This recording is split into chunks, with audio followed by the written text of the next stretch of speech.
Osteoarthritis, as I say, being one of the most common things that you're going to find that just literally happens with age, has been known for a long time, and there is a large, rich folklorish and traditions around the world of how to deal with that. Some of the other ones are not quite as deep and rich. And this literally is the degeneration of the joints, etc. And we'll call this a deficiency, just like we did other things. It gets deficient over a period of time. There are things that you can do to be able to work with that. Some of the easiest things to use is counter-irritants and rubefactions, which we'll talk about in much more detail throughout the class. But literally by bringing the circulation deeper into the joint, liniments, various things. Some of the First Nation people, if they had osteoarthritis in a joint, they would whip it with nettles, and that would cause an irritant in there, and that irritant would actually, the acids in there would cause a huge flush of circulation to the area and clean up the joints. I used to work in a clinic when I first started as a herbalist, and we had leeches in there. So literally the naturopath I worked for was a leech in the sense, and he grew his own leeches, and people would come in every day. He'd have a great big jar of leeches, and it would pull the poisons out of joints and help burns and frostbite and stuff like that heal twice as fast. It was pretty amazing how well it worked. It was just down the hill here too, where I used to work, and very successful in that area. Some people use actually physical ants to create a phenomena in that area. I know there's a whole area of apitherapy where they actually take bees and they put them in a cup that you would use in oriental medicine for cupping, and they would literally put it over an acupuncture point and irritate the bee so it stings. And that would really help the circulation, create a local immune response. So there are different ways you can have rubefactions and or counter-irritants be able to help work on that. Again, with bringing in the blood supply, it's a very big issue, both bringing the oxygen, bringing the raw material, but getting rid of the toxins that accumulate in the joint is probably even a bigger issue. That's what happens in part of the degeneration. So it's the same in, do, out that we talked about in lesson 1 of Herbology 1, and we're still talking about to this time. So literally, considering detoxification is probably one of the more important things you can do for movement function. So we suggest every time you do a detox, and we'll talk about this several times, it literally throws back the tendency towards osteoarthritis, sometimes even rheumatoid arthritis, by 1 to 5 years. So I have an awful lot of people who are just starting to get joint problems. And therefore, especially at this time of year in the fall, the joint problems start picking up. If you do a detox, they'll go down tremendously. And people go, I can't believe it, I can really move my hands and stuff again. How did that happen? Well, just bringing out the race material. So we suggest a person, especially as they approach that 50th year or so, when they're really doing an awful lot of these kinds of phenomena, and they're wearing out and they're getting the degeneration in their joints, to do a detox at least twice a year. We've talked about this ad nauseum in spring and fall. If you do it twice a year, each year you're gaining at least 2 years, if not 10 years, on your tendency towards arthritis. Also, as you might remember, the detox has an alkaline diet, and that's one of the biggest issues we're going to talk about here over a period of time. Of course, there is no question that prevention is by far the most significant thing. If we can use things to prevent problems, we're going to be much more successful.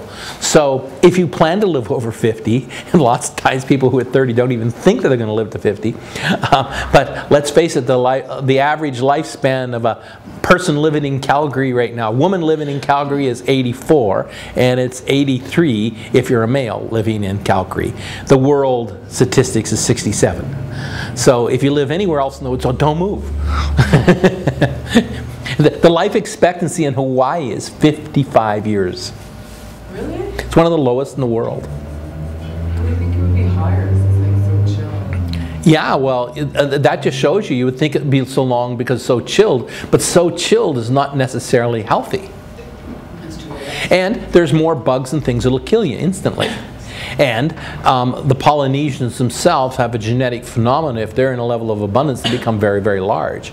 They have the highest level of diabetes in the world. So when you actually look at the native people who live there, the indigenous people, they're the ones who actually die out fairly young, and that's askew the statistics, of course. But certainly we get to a stage where the degeneracy's got to a level that all we can do is maintain. We're not going to be able to work with it. But having the proper oils, making sure the diet is relatively alkaline on a regular basis, regular detoxes can help an awful lot. Part of this phenomena, though, again, as I said, was diet, and it's something that's really, really missing in the Western diet. And from my point of view, as being very big in my diet for a long period of time, I really like it. And it's the ligaments of the world.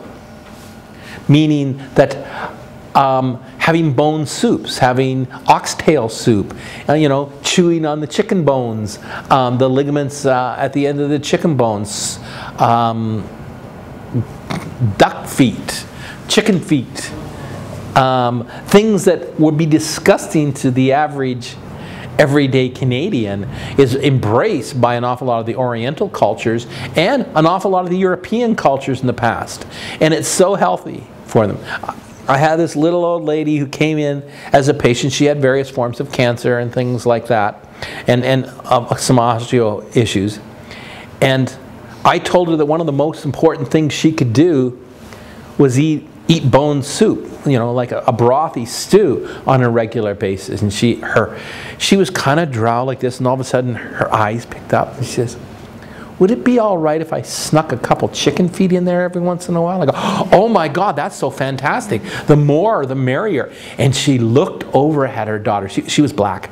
She looked over her daughter and said, "See, I told you so."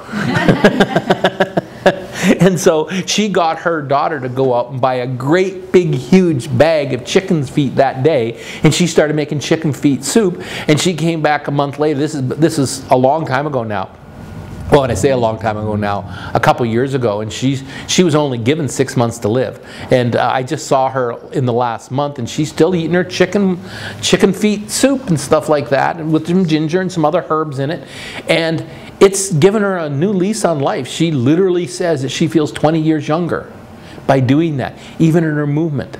Now, when you look at that, there are several aspects involved. Yes, the micronutrients. Hey, people are going to go spend large amounts of money for shark cartilage for arthritis when the glucosamines are in the duck feet, they're in the chicken feet, they're in the ligaments. You can go to a Korean restaurant and you can get beef knee soup.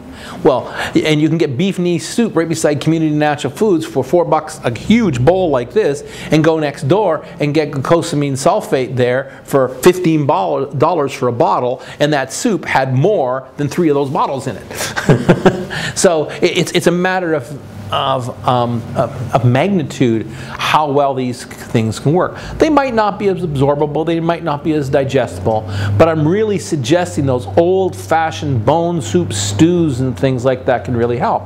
In this lady's point of view, it was not only the fact that she got to have more ligaments in her diet. It had equally as much for her to be able to go back to her traditional roots and be able to eat the soups that she remembered as a young girl, that her kids thought she was being old-fashioned and stupid and cheap by eating those kind of things. So the emotional, energetic aspects of it are just as important. And what's going to make a ligament more flexible than more ligaments? So there's a saying in southern China, the closer to the bone, the sweeter the meat. And so that's something that we often forget. As most of you know, I was married to a Chinese woman from Shanghai for a while, and she used to eat, the bonier the fish was, the better it tasted in her minds. We got to a point that we had to outlaw certain fishes in there because there's something about a European gag reflex around bones in fish. There's certain ones I just couldn't eat. If you cook that fish, you're the only one going to eat it because this has got way too many bones in it. I want to be able to fillet it out if possible.